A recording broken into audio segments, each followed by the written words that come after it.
সবাই কেমন আছেন? আশা করছি সবাই যেন ভালো। নতুন একটা ব্লগে আপনাদেরকে স্বাগত। তো আজকে একটু ব্লগটা মনটা খারাপ করে শুরু করছি, কারণ আজকে হচ্ছে চলে যাওয়ার পালা।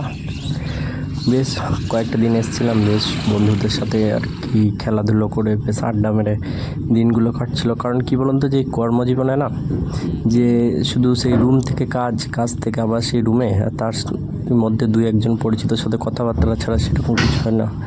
কিন্তু যখন বাড়ি ফেরা হয় তখন সেই একদম মাইন্ডটা একদম পুরো ফ্রেশ হয়ে যায় একদম। তো ঠিক সেই রকমের জন্যই আমি বাড়ি এসেছিলাম। তো তার মধ্যে আমাদের পুজো ছিল, তো পুজোটা তো আমাদের একদম বেকার কেটেছে, কারণ এই 4 দিন ধরে যে বৃষ্টি হয়েছে, বৃষ্টির মধ্যে তো পুজো একদম এনজয় করতে পারেনি কেউই। তো তারপরে কি করব, তো কিছু করার নেই, চলে যেতেই হবে। তো এই যে দেখুন, আমি এখন চলে এসেছি বাসে আসার পরে। পিসি বাড়িতে ছিলাম, তো পিসি বাড়িতে থাকার পরে পরের দিন সকাল থেকে পুরো বৃষ্টিতে ভিজতে এখন চলে এসেছি দেবীপুর স্টেশন। তো এই স্টেশনে পুরো ট্রেন ধরে চলে এসেছি বর্ধমান।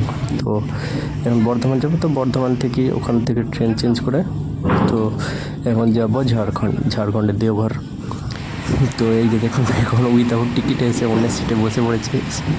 তো টিকিটের জন্য ট্রাই করেছিলাম, তো হয়নি। তো তারপরে ফাইন দিয়ে আর কি এই সিটটা আর কি দেখে দিয়েছিল, মানে যেরকম হয় আর কি ট্রেনে সেরকমই।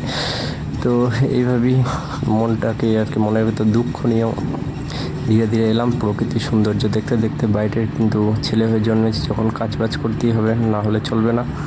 তো সেই জন্যেই মন খারাপ হলেও বাড়ির বাইরে যেতে হবে। আর আমাদের তো পশ্চিমবঙ্গের অবস্থা জানেনই সেরকম, ঠিক আছে। তো এই জন্য কী হয়েছে যে বাইরের স্টেটগুলোতে যেতেই হয়। আমার মতো অনেকজনে আছে যারা কাজের সূত্রে বাইরের স্টেটে যায়।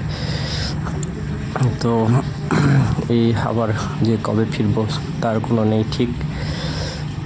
আর এই যে দেখুন, এখানে একটা জঙ্গল আছে ঝাড়খণ্ডের এখানটা, এই জায়গাটার নামটা আমি ঠিক জানি না। এটা আমি প্রতিবারই আসার সময় দেখি জঙ্গলটা, তো কাউকে জিজ্ঞেস করবো ভাবি, তো দু একজনকে জিজ্ঞেসও করেছিলাম, কিন্তু তারা বলতে পারেনি এই জায়গাটার নাম কি, ঠিক আছে। তো তারপরে ট্রেন থেকে নামার পরে আমি অটোতে গেছিলাম, অটোটা ভিডিওটা বানানো হয়নি। তো এই যে দেখুন, তারপরে আবার অটো চেঞ্জ করে টোটোতে যাচ্ছি।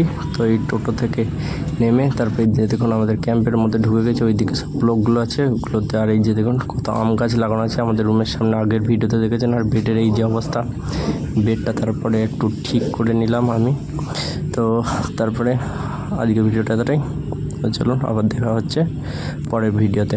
বাই, ভালো থাকবেন আর পাশে থাকবেন।